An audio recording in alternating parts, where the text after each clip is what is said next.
Saudações, nós somos Anonymous. Na noite de segunda-feira do dia 24 de setembro de 2018, hackeáramos o Ministério da Defesa. O ataque foi realizado contra o fascismo e em protesto à postura antidemocrática dos generais Vilas Boas e Mourão.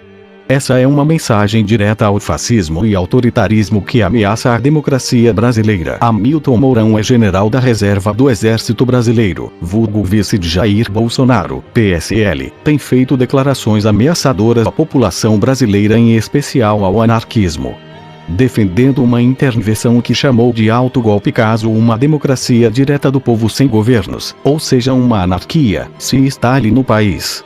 Enquanto isso, o general Vilas Boas é o comandante do exército e arquitetou o retorno do poder pelas mãos dos militares ao lado do fantoche bilionário Temer junto a Romero Jucá, o maior inimigo dos índios do Brasil. O recém-eleito presidente Bolsonaro é o ícone do fundamentalismo religioso, do militarismo e contra os direitos humanos. É machista, homofóbico, racista e xenofóbico. Ele é só o contrário de tudo que a ideia Anonymous apresenta. Além disso, Bolsonaro é apenas o garoto propaganda de uma crise cultural. Trabalhamos pela difusão e esclarecimento da ideia Anonymous. É nosso interesse que mais pessoas a conheçam, a compreendam e a vivenciem. Porque nós a vivenciamos. No entanto, entendemos que ser Anonymous não é uma obrigação cívica, moral, ética ou qualquer que seja. Você pode não ser. Você não vai ser alguém necessariamente pior por isso. Se você não simpatiza com os movimentos contra opressões, se você apoia intervenções militares e regimes autoritários, se você acredita que a cadeia de exploração capitalista é um caminho interessante para a humanidade, tudo bem. Nós nunca vamos sair daqui, chegar até o seu perfil, o seu mural, para ficar pedindo 10 minutos para a palavra do Sr. Guy Fawkes. Depois do hackeamento da página Anonymous Brasil pelo MBL, vulgo Movimento Bolsominions Livres, que tem como um de seus fantoches o jovem Kim Patroca Category, pudemos notar não só que a página passou a fazer propaganda para políticos de partidos aliados da família Bolsonaro, como também passou a carregar um nome sem qualquer relação com as atitudes defendidas pelos Anonymous, com o objetivo de fazer um desserviço ao confundir o público com ideias que são o oposto do que somos. Com a ajuda de financiamento internacional, a página, depois de hackeada, se tornou ironicamente a maior página do Facebook com o nome do Anonymous, sendo na verdade uma total oposição à ideologia do grupo. Através dessa ação, a falta de compreensão veio para agravar a crise no país. A ausência de clareza do que significa liberdade de expressão levou a muitos jovens à ideia de que significa fale o que quiser sem ser punido por isso, de modo que as comunidades virtuais abertas da Anonymous estão repletas de gente defendendo o militarismo, machismo, homofobia, racismo, violência policial e atacando os direitos humanos, em um fluxo completamente contrário a uma ideia libertária. Outra grande dificuldade é que atualmente a grande mídia, por conta dos financiamentos partidários, tem forçado um dualismo ideológico no país, em que você deve ser governista ou oposição, como se esses blocos fossem hegemônicos. Então toda vez que nos opomos ao governo, vão pensar que somos petralhas, e na mesma medida quando dizemos que o governo acertou ou denunciamos a oposição, somos bolsominions.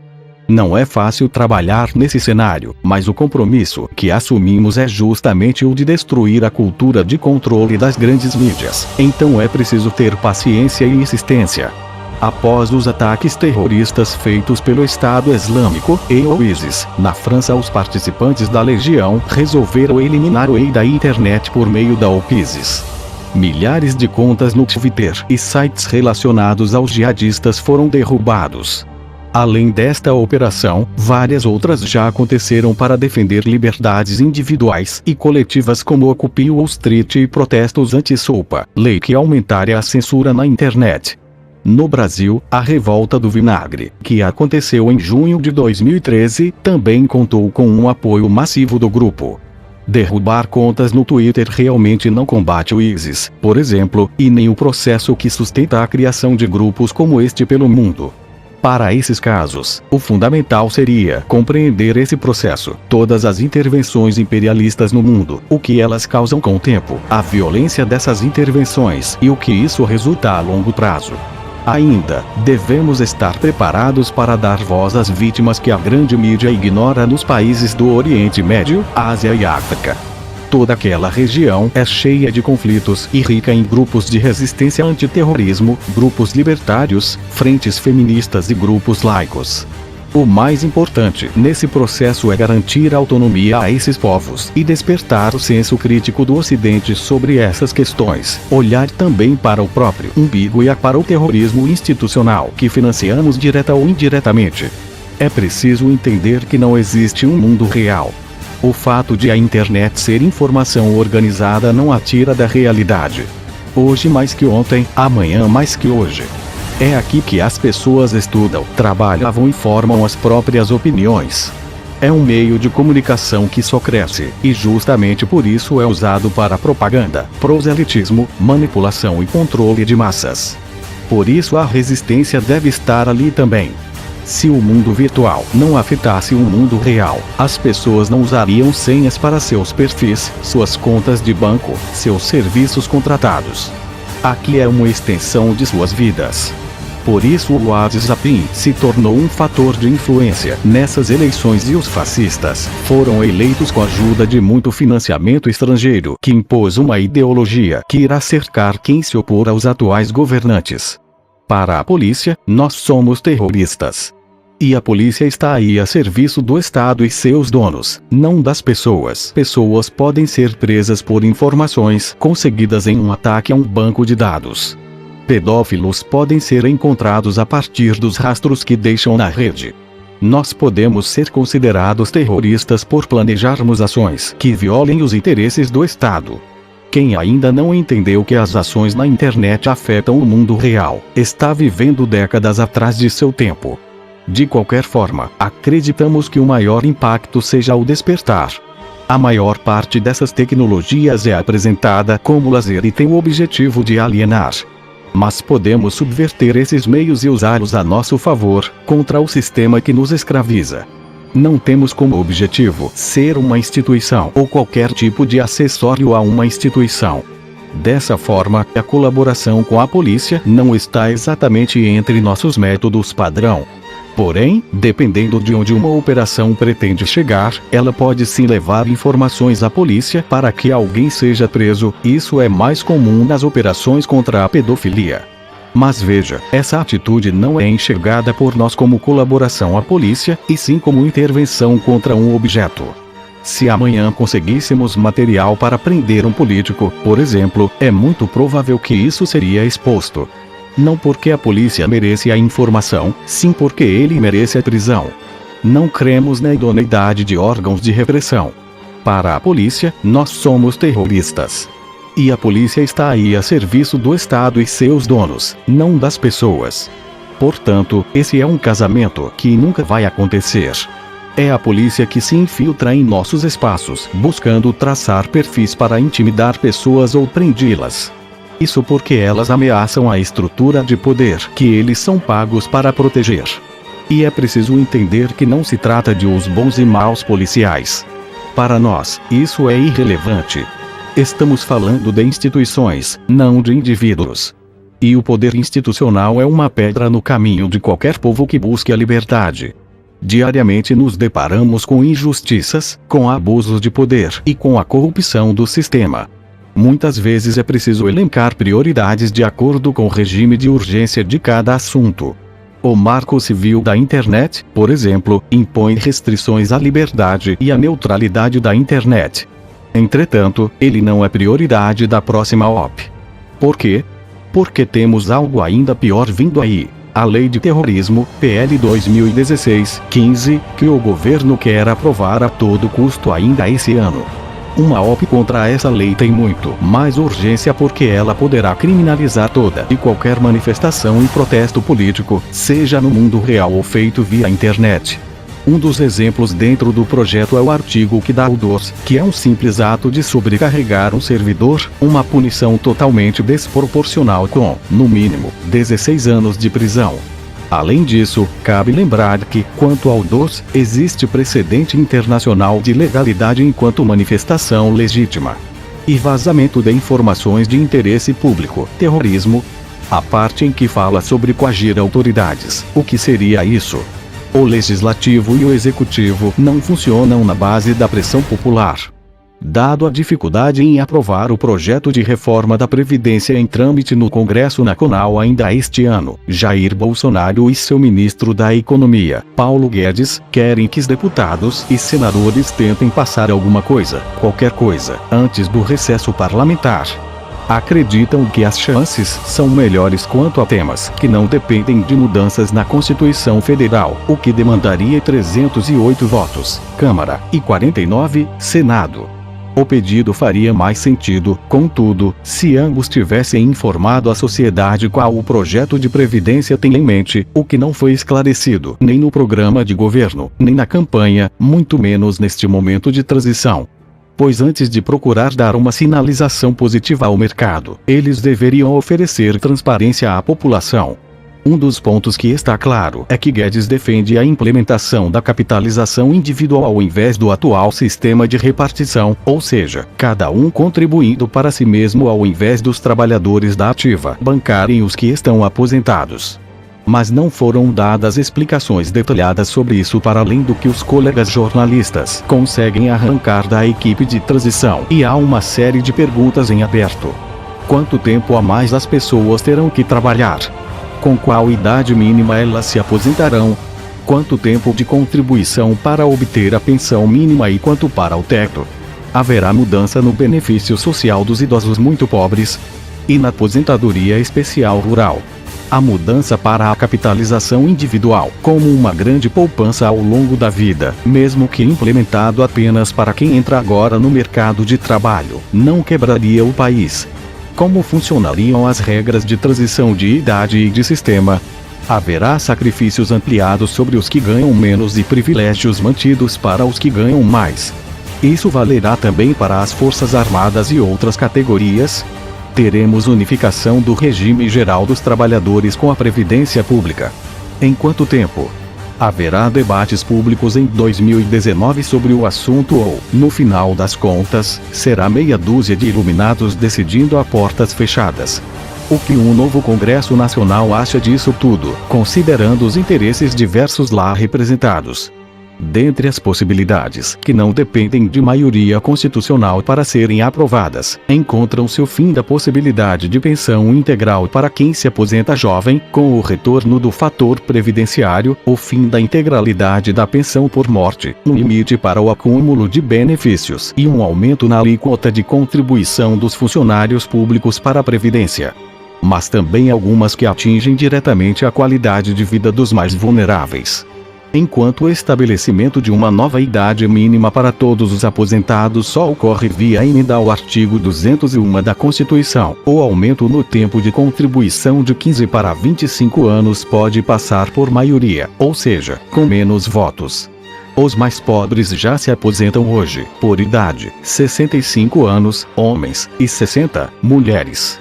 Para tanto, é necessário um mínimo de 180 contribuições mensais, 15 anos. Com 25 anos, o número salta para uma carência de 300 contribuições, 25 anos. Isso não afeta diretamente os estratos superiores da classe média, que já contribuem por mais tempo ao sistema, mas a faixa de trabalhadores da classe média baixa e baixa.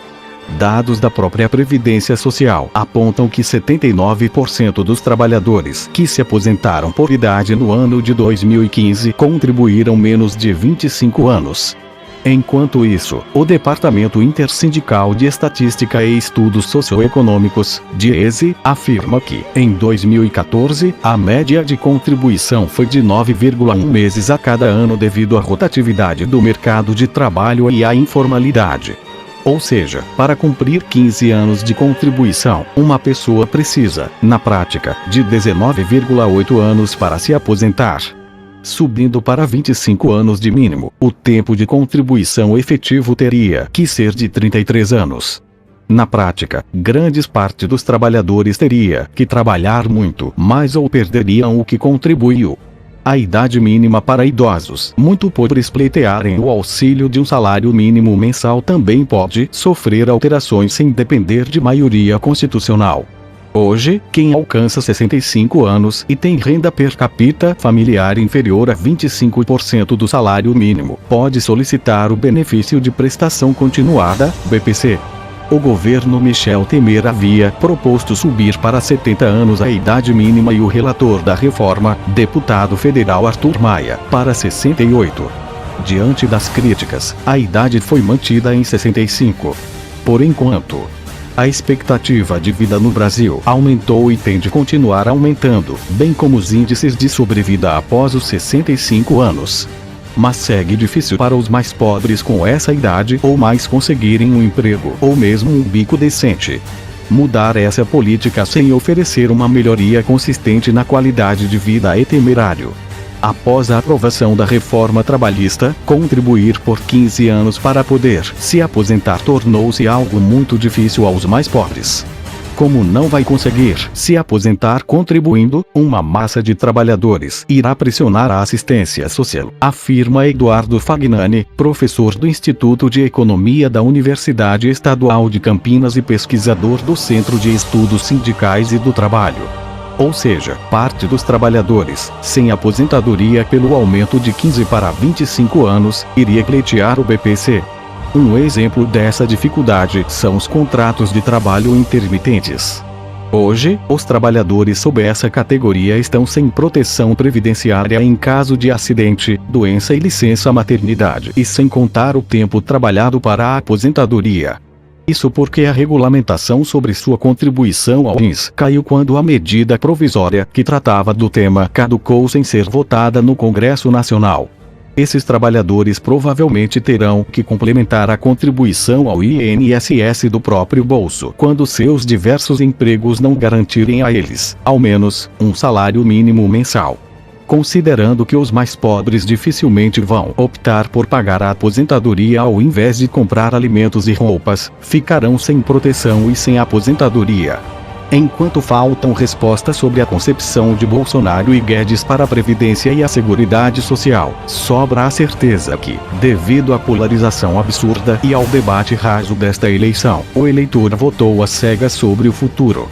Talvez acreditando que discutir a Venezuela era mais importante do que debater sobre sua própria aposentadoria.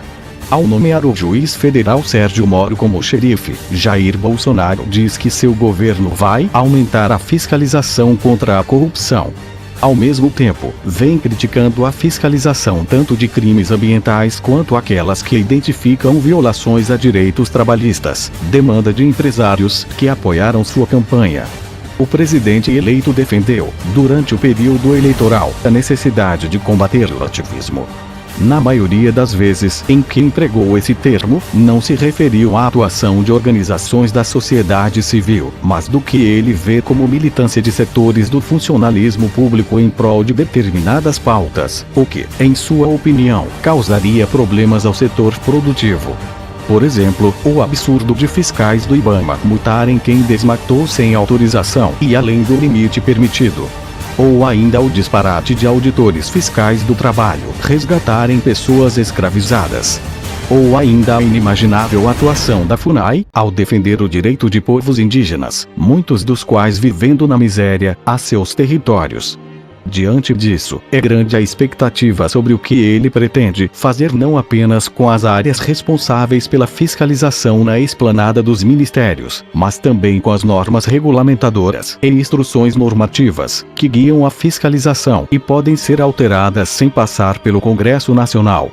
Depois de nossa exposição ao mundo sobre os objetivos de tropas norte dos Estados Unidos na Amazônia terem se unido às do Brasil para estarem agindo juntas no saque da floresta, a proposta do Ministério da Agricultura e Pecuária engolirem o Ministério do Meio Ambiente recuou.